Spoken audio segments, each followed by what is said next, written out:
Tensions over Kashmir spiked as India revoked the special status for India-controlled Kashmir, the Himalayan region, at the heart of a 70-year-long dispute.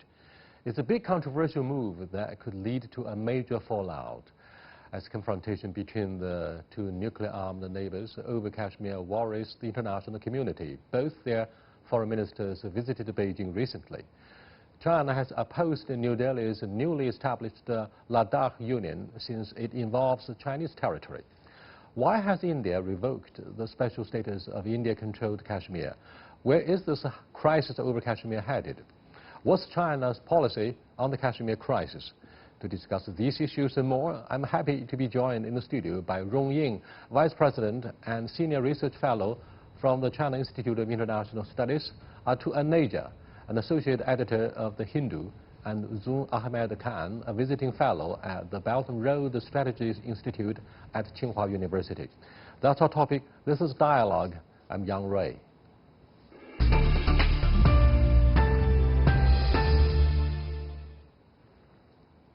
Welcome to Dialogue. Why does ending India-controlled Kashmir special status matter so much to the BJP, the ruling party, which won the campaign by a large majority? Very impressive success. Yes, I think the reason for the urgency to revoke special status for Jammu and Kashmir is security more than anything else. I think it gets triggered by Imran Khan's, the Pakistani Prime Minister's visit to the United States, where President Trump publicly says that US is ready to mediate on the Kashmir issue. For the Indian side, it meant that there was a possible deal because Mr. Trump, for reasons of 2020 elections, wants a victory in Afghanistan. And for gaining anything in Afghanistan, Pakistan, because of its geography and history, is indispensable and perhaps the most important actor. In return, and this was what was presumed, and I suppose there is some hard evidence as well, that Mr. Trump agreed to intervene in Kashmir, which is of Pakistani interest. Now, for India, it evokes the memory of 1989. If there is some kind of understanding between the US and Pakistan on Kashmir, it would mean, and it could mean, that with the US looking away from Afghanistan in the next 18 months after the withdrawal of US troops, there would be an infiltration of militants from Afghanistan into Kashmir, and that would apply enormous military pressure on the Indian establishment. Apart from that, there would be this ideological glue, or let's say the political understanding between the US and Pakistan on Kashmir. So it would be a terrible security scenario in the next 18 months. And I think to preempt that, this step had to be taken of greater and tighter control over Jammu and Kashmir. So how does Pakistan react to the latest move by the Modi administration? You know, Mr. Roy, I think firstly I'll also respond to what Atul just said. I think the fact that Kashmir's status was changed, this is the status that was agreed to based on the United Nations Security Council. This is something that the international community has agreed on and consistently, categorically said that no country can unilaterally change this fact. So the fact that even if India was concerned about any such consequence similar to post-1989, changing Kashmir's status does not solve much. It was already the most militarized zone in India. Now it is even more militarized than before. It serves to aggravate regional peace and stability. And for Pakistan, Kashmir has always been an issue of the right of the Kashmiri people to self-determination.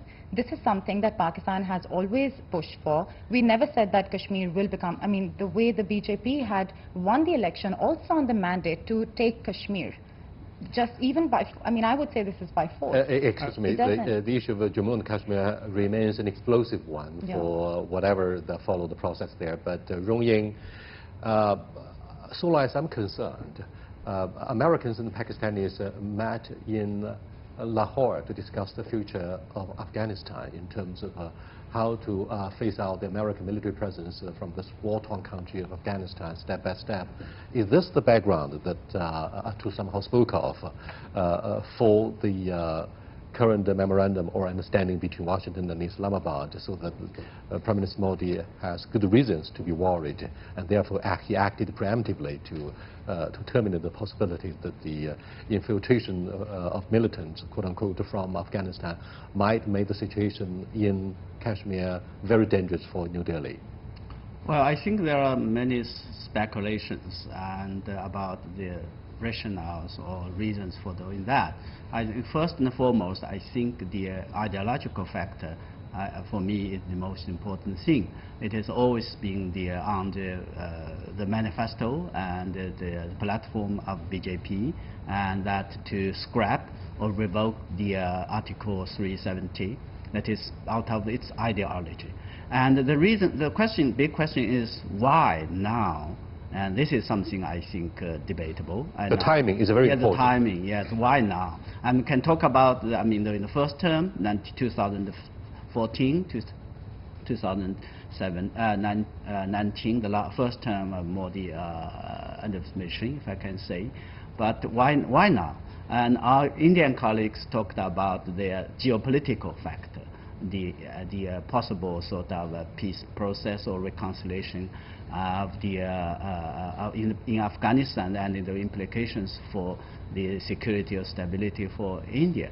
And if it is a case, I think for me it is at least at this moment looks very much counterproductive, because by revoking the special status in Kashmir, that would cause more problems in the region. In the Indian country. Oh, by the way, State Councilor and Foreign Minister Wang Yi has made it very clear China is not very happy about the change of the status, because it somehow endangers the Chinese security concerns on our territory in the controversial border between India and China, right? I think China has made it very clear it is following up the development very closely, and is gravely concerned about the development, oppose the Indians' unilateral move to change of status. This is because out of the first and foremost the implications for the bilateral relation between India and Pakistan, and also the regional stability and security. And secondly, which is equally important, it poses a challenge to China's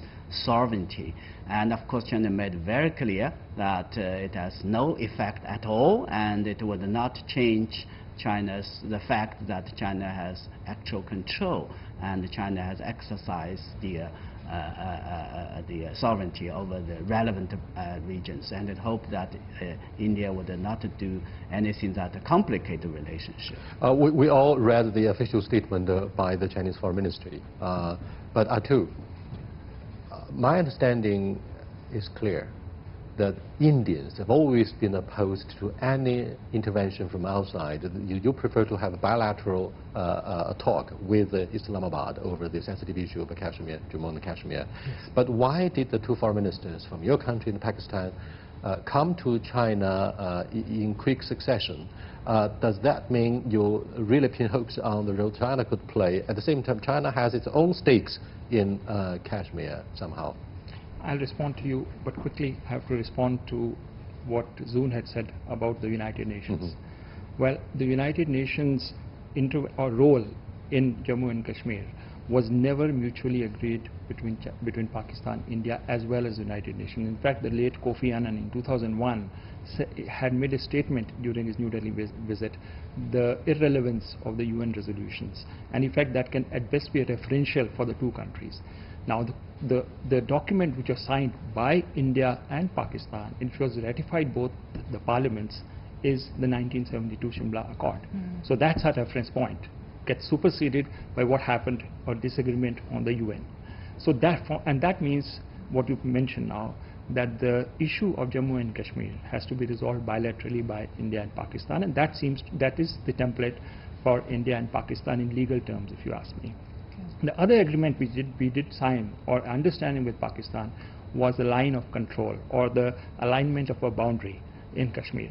In 1972, again, surveyors from Pakistan had come, and we had jointly surveyed that area, and we have a common understanding on the alignment of an interim border in Kashmir. So those are the two understandings in which both sides have agreed upon, not United Nations. Coming back to your question about the foreign minister's visit, I would like to remind you that this visit was our foreign minister was decided a long time ago. In fact, I did a story about 20 days ago about his visit, which was to have the second meeting of the cultural dialogue between India and China. So it was not as if he was reacting to this incident of August 5th and the visit of the Pakistani foreign minister. This was a suo motu visit. Was there anything that could be agreed upon by the two foreign ministers during his? I think very foreign important. Affairs Minister, very important. The foreign minister, Indian External Affairs Minister, was very concerned about the interpretation of China of the removal of special status of Kashmir. Now, he reassured the Chinese side yesterday, and he spoke to the media after the meetings were over, that the formation of the Union territory of Ladakh in no way impacts on the line of actual control with China. There is no cartographic engineering in terms of on our borders which is being done because of the formation of a Union territory.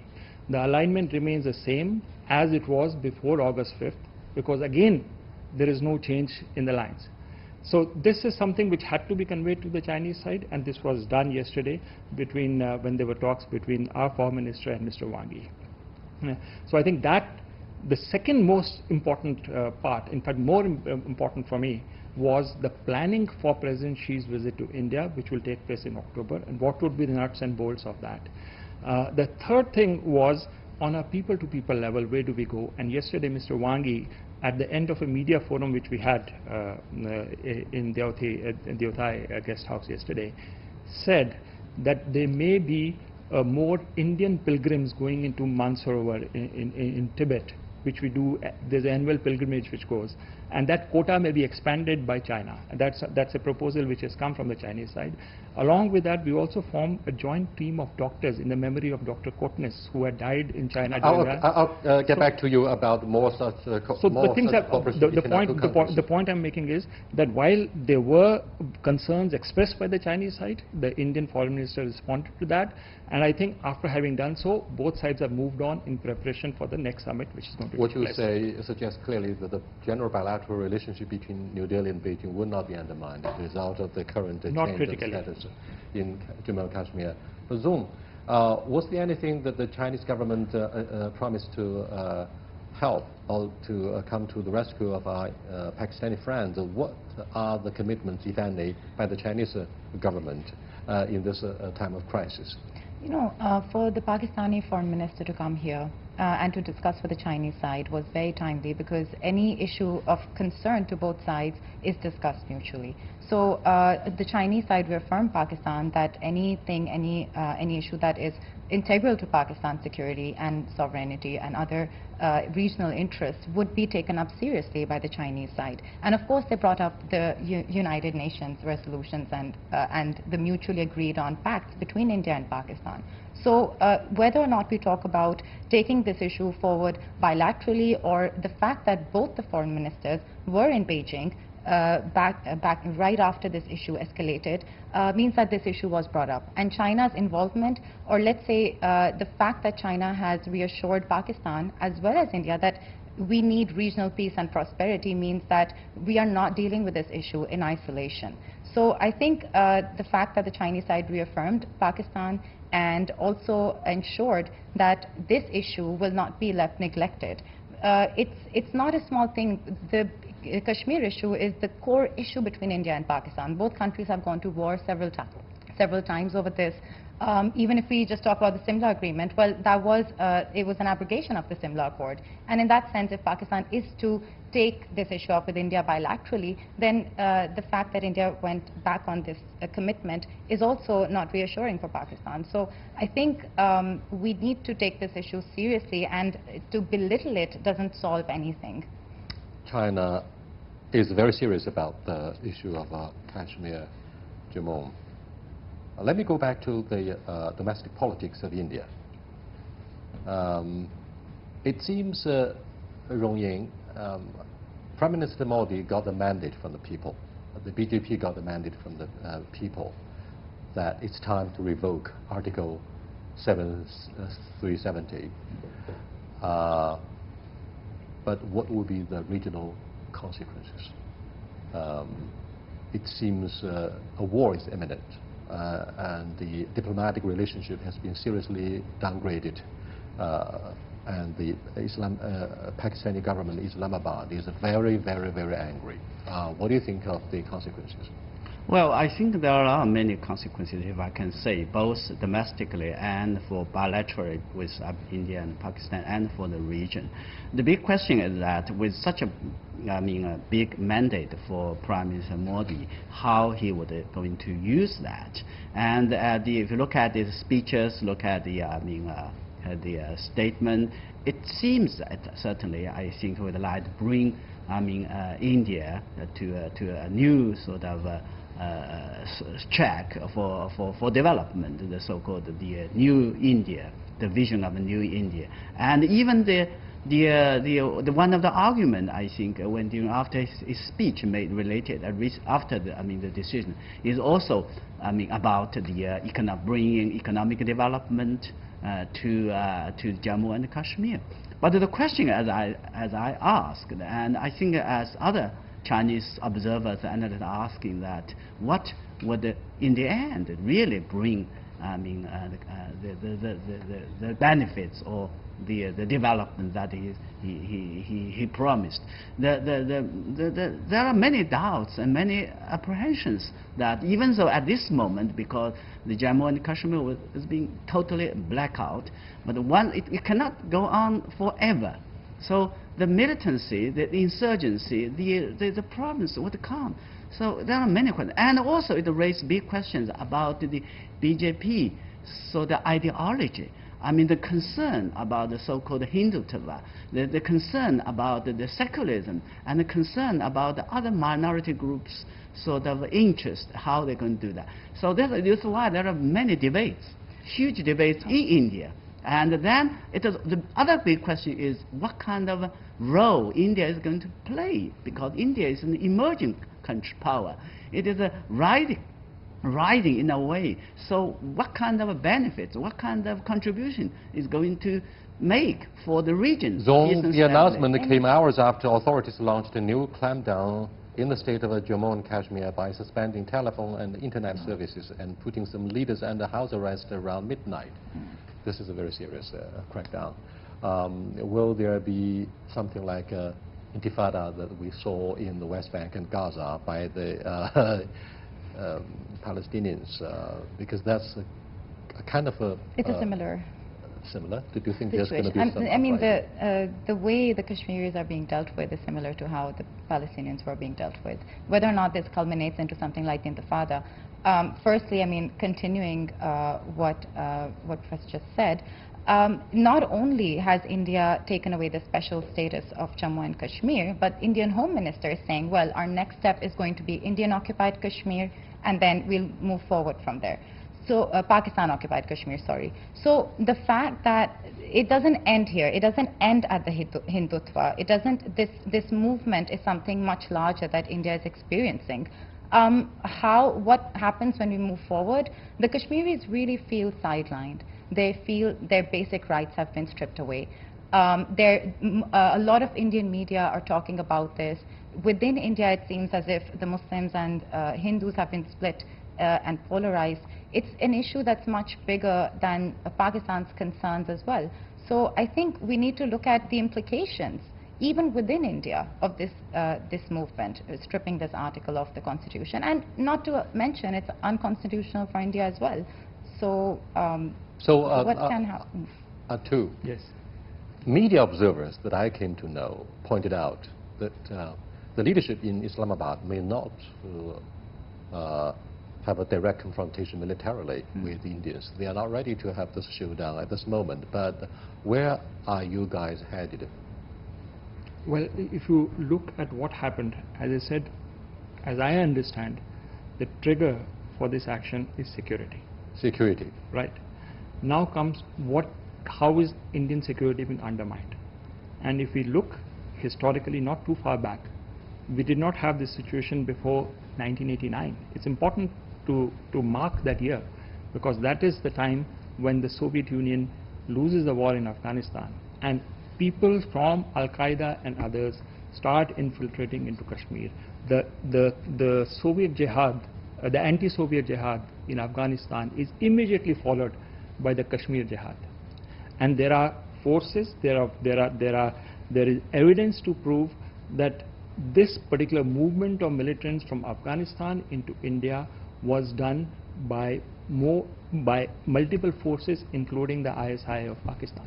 So it is that which has triggered the situation in Jammu and Kashmir. It could be the political theater, it could be the excuse, it could be the camouflage, but the Rong Yin, do you think this is... Can I complete? I just want to complete the point here.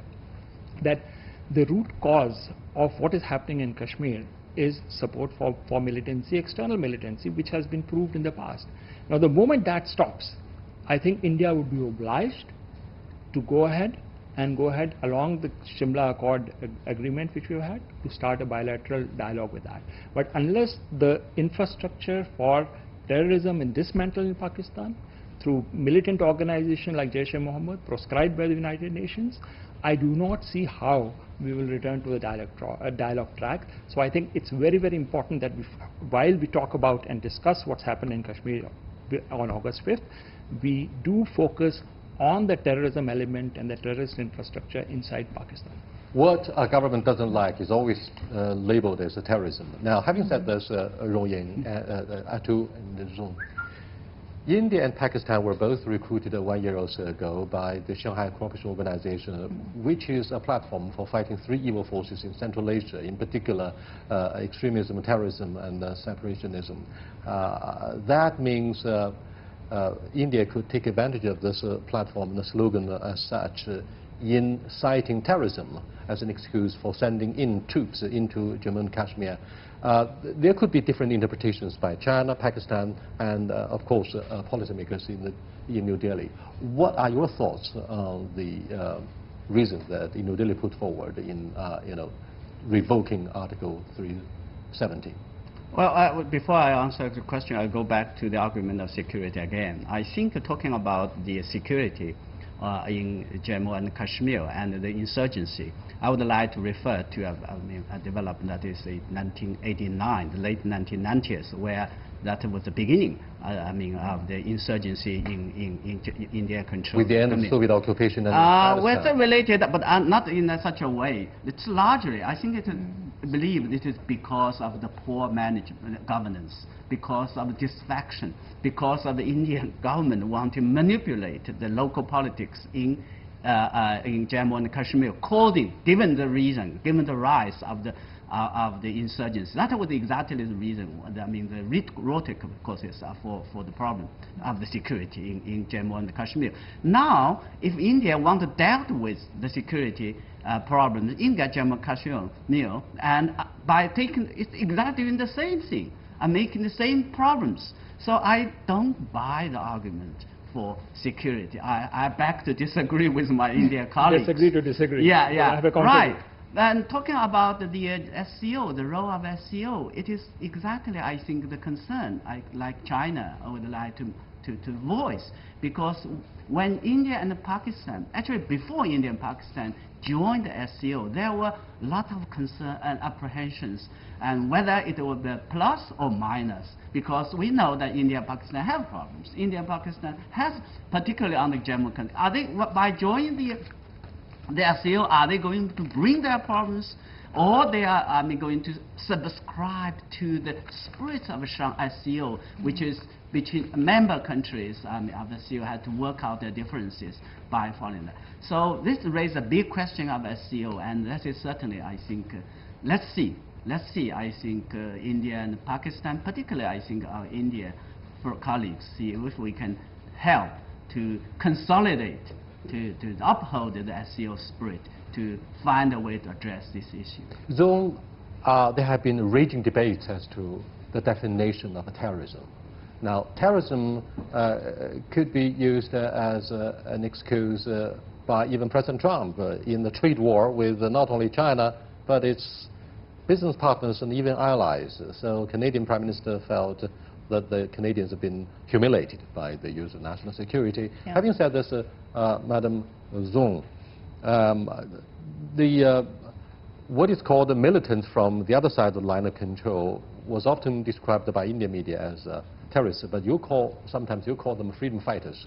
Now, here are the disputes in our understanding about the nature of such disputes across the line of control. What do you make of his concerns about the security and the rise of Islamic extremism following the end of the Soviet occupation in Afghanistan at the end of the Cold War? You know, echoing what my Chinese colleague just mentioned, it can be convenient sometimes, you know, for the central government or anyone to label a legitimate movement or maybe something that is a consequence of bad management or bad governance as terrorism. And when you call someone a terrorist, you basically dehumanize them.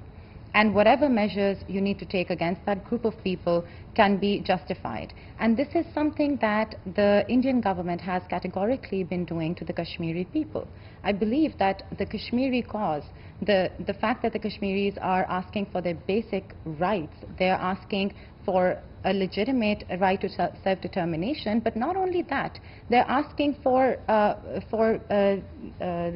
easing up of the NASPA, for example, which is what the Congress mandate was when they were campaigning for the election. So you see two sides within India as well, and you see that this is a major conflict within many nations, that how to deal with such elements. Should we accept that we are unable to address systemic and structural issues in governance, or should we label them as terrorists? So I think the fact that Pakistan and India are both members of the Shanghai Cooperation Organization help us understand that we can sit on the same table and at least define these terms. We can sit and define that whatever terrorism, extremism or separatism is, it threatens us both equally, and something like Jammu and Kashmir can be dealt with in a better way through mutual agreement, through bilateral negotiation and discussion, which is something that India has refused to do. Our State Councillor and the Foreign Minister Wang Yi described the policy moves by Prime Minister Modi as unilateral maneuvers, but he fell short of using provocative unilateral moves. Having said this, Pakistani Prime Minister Khan described the unilateral move by the Modi administration as Nazi. That's a very strong wording. And he called for the international community not to adopt a appeasement policy. How does India react to the strong wording by Islamabad? Oh, I think the strong wording is very deliberate to internationalize the situation. When you use things like Nazi, when you use it, it gives you the imagination of concentration camps which were there for the Jews during World War II. When you use the word that regional stability is at stake, basically you're saying that a nuclear conflict can take place. So it's very, very important for Pakistan, and we see the narrative, to create an alarmist situation about what has happened over here in order to attract international attention. Okay. 30 seconds, we're going to conclude the live It's not just Pakistan, it's media all over the world that is talking about how dire the situation is. It's not only one country. That's maybe you may disagree with the reference that the Pakistani side may have used, but the fact is that right now Kashmir is in a situation of lockdown. People don't have access to food and basic medicines. And this is worrying and alarming for everyone. It's not just for one side of the border. Well, that's indeed an issue of great concern about the humanitarian crisis. The international society will not sit by without doing anything to reach out to people in this area. This is obviously a very hot debate between the Indians and Pakistanis, and also the Chinese government is also seriously concerned with the escalation of tensions in Jammu and Kashmir. We're going to do a follow-up discussion later on. Thanks for being with us. Until next time, goodbye.